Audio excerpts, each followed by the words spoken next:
हाजिर हरियाणा में इस समय हम हाजिर हैं सिरसा के प्रथम उपायुक्त जीवन सिंह जैन, जिनकी शहादत में बनाया गया डीसी पार्क। और इसी के साथ एक गीत की तर्ज, लाख छुपाए छुप ना सकेगा राज ये इतना गहरा, बयां करता है सबके सामने असली नकली चेहरा। और सिरसा के प्रथम उपायुक्त जीवन सिंह जैन का जन्मदिन 14/1/1936 को हुआ और सिरसा के प्रथम व्यक्ति हैं डीसी। लेकिन डीसी यहाँ कोई सूद ही नहीं लेता और ये है डीसी पार्क का वीआईपी गेट। और इसके और अगर जाएं बगल में, तो बगल में है प्रतापगढ़ ट्रस्ट, यानी कि एक एनजीओ। आखिर एनजीओ का गेट कैसा है दिखाएंगे आपको। सिरसा के प्रतापगढ़ पार्क की बात करूं तो जो कि एक ट्रस्ट के द्वारा चलाया जाता है, और उसके बगल के अंदर ये गेट, एक और सरकारी पार्क, एक और संस्था का पार्क। सिर्फ विभिन्नता है गेट की, उसका दरवाज़ा कैसा है, इसका दरवाज़ा कैसा है। यानी सिरसा का डीसी और सिरसा के डीसी के अधिकारी की बात करूं तो यहाँ कोई सूद ही नहीं लेने आता। और अब मैं बयां करूंगा आपको सिरसा के डीसी पार्क के असली हालात। 14/1/1936 को डीसी का जन्म हुआ, लेकिन असली में उनकी जो समाधि स्थल है वहाँ के हालात कैसे हैं वो आपको दिखाने की कोशिश करेंगे।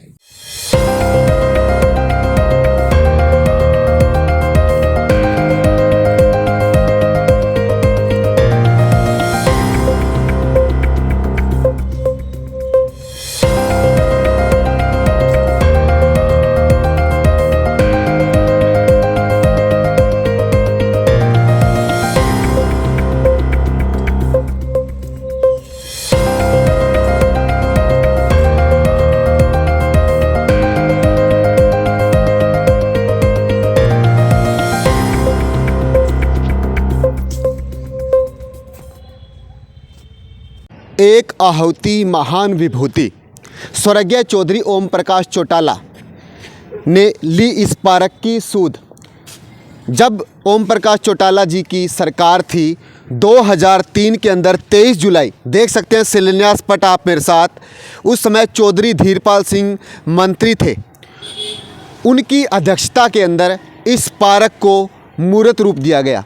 उससे पहले ये जो पार्क था डीसी पार्क, इसके हालात कैसे थे, लोग इसको भूत वाला पार्क कहते थे, लोग यहाँ आने से कतराते थे।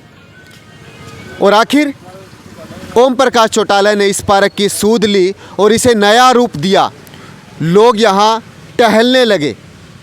और इसी के साथ जब ये पार्क बना तो यहाँ पहली ड्रिप इरिगेशन सिंचाई का, यानी यहाँ जो पहला प्रयोग हमने देखा जब यहाँ ड्रिप इरिगेशन से सिंचाई होती थी, और वो रेत के टीले, सुंदर पार्क, बगीचे। लेकिन जैसे ही ओम प्रकाश चौटाला की सरकार गई, इस पार्क के हालात बदलते गए। 10 साल भूपेंद्र सिंह हुड्डा मुख्यमंत्री रहे, लेकिन फिर भी इस पार्क के हालात जो कि त्यों थे। 9.5 साल मनोहर लाल खट्टर मुख्यमंत्री रहे।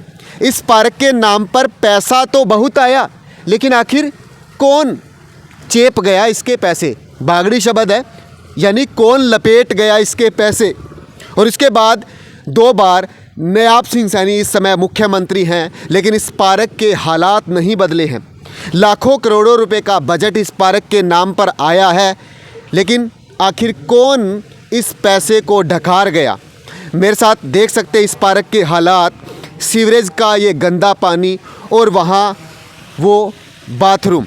और इसी के साथ बात करेंगे, आपको याद है जब ये पार्क पहली बार बना था 2003 में, अमन जी?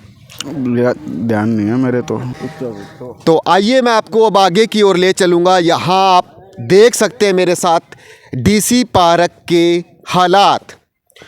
सीवरेज का गंदा पानी यहाँ पसरा हुआ है, और इसी के साथ यहाँ ढकार गया कौन पैसा, भ्रष्टाचार की काली निशानियां यहाँ अभी भी मौजूद है।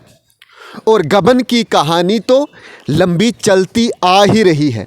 चारों ओर पानी देख सकते हैं, यहाँ कैसे मोहल्ले वासी टहलने आएंगे। और ये जब पार्क बना तो उस समय ये फुवारा बनाया गया, यानी कि एक ड्रीम लाइट वाला फुवारा। लेकिन अब इसके हालात लगातार 20 सालों से बदतर होते जा रहे हैं। कभी इसमें कुत्ता गिर जाता है, कभी इसमें सूअर गिर जाता है, कभी इसमें सांप गिर जाता है, और इसके साथ ही यहाँ पनपता है मच्छर। मच्छर का जो लार्वा होता है वो साफ़ पानी में पनपता है और यहाँ से मच्छर पैदा होकर मोहल्ले के अंदर निकलते हैं। और आइए अब दिखाएंगे आपको डीसी जीवन सिंह जैन की समाधि स्थल। तो इस समय आप मेरे साथ बिल्कुल पीछे देखेंगे तो जीवन सिंह जैन का ये समाधि स्थल अपने प्रशासनिक कार्य में अपने कार्य को प्राथमिकता के तौर पर करते हुए जीवन सिंह जैन जी ने अपनी शहादत दी और 14 तारीख को उनका जन्मदिन है। मात्र एक दिन बचा है उनका जन्मदिन का, और स्थिति आपके सामने क्या बयां कर रही है।